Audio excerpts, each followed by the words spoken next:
Have you ever been told you're strong? That you're a rock? That you're the one others can lean on?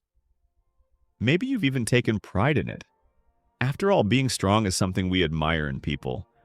But have you ever stopped to ask yourself, what does it cost to always be the strong one? For many of us, strength has become a mask. One we wear so well that even we begin to forget what's underneath. It becomes a habit, a reflex to say, I'm fine when we're not, to carry burdens silently, to dismiss our needs because someone else might need us more. We equate vulnerability with weakness, and in doing so, we hide. We smile when we're aching. We show up when we're exhausted, and we celebrate the fact that we didn't break. Even though we came dangerously close, but the truth is, strength that's never allowed to bend will eventually break. Let's talk about what it really means to always be strong. It often starts early. Maybe you were the oldest child. Maybe you had parents who leaned on you emotionally.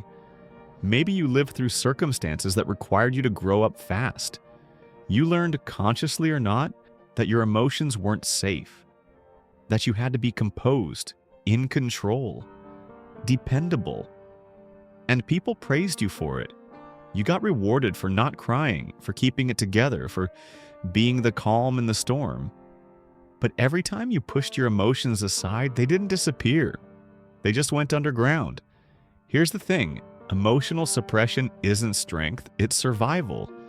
And while survival is necessary in crisis, it's not a sustainable way to live. When we suppress our emotions to appear strong, we disconnect from ourselves. We lose touch with what we feel, what we want, what we need. Over time, we may feel numb or lost. We may not even be able to identify our desires or boundaries anymore. We also disconnect from others. True connection requires vulnerability. If we're always fine, always the helper, we rob people of the chance to see and support us. We build relationships where we give but don't receive, where we listen but aren't heard.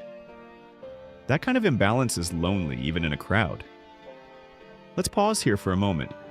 If this resonates with you, I want you to take a breath. You're not broken.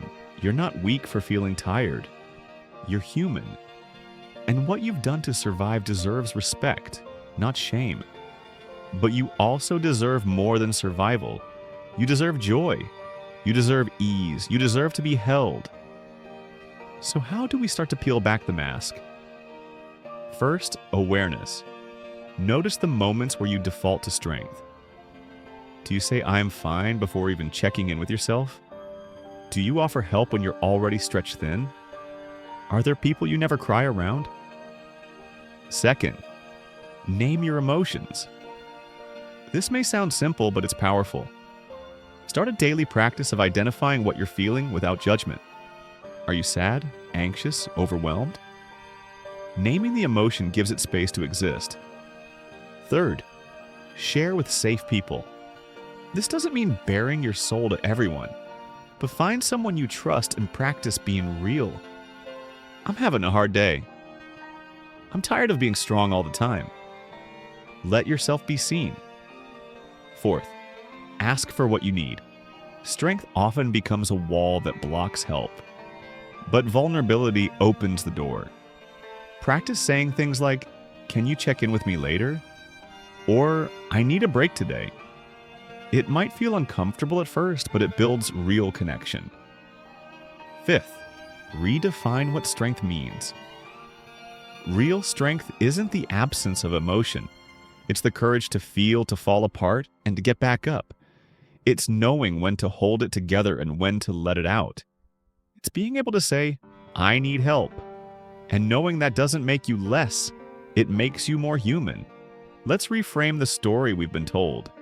You don't have to be the strong one all the time. You can be soft and strong. You can be hurting and healing. You can be someone who gives and someone who receives. There's a version of you underneath the armor. Tender, honest, free. That version deserves love. That version is enough.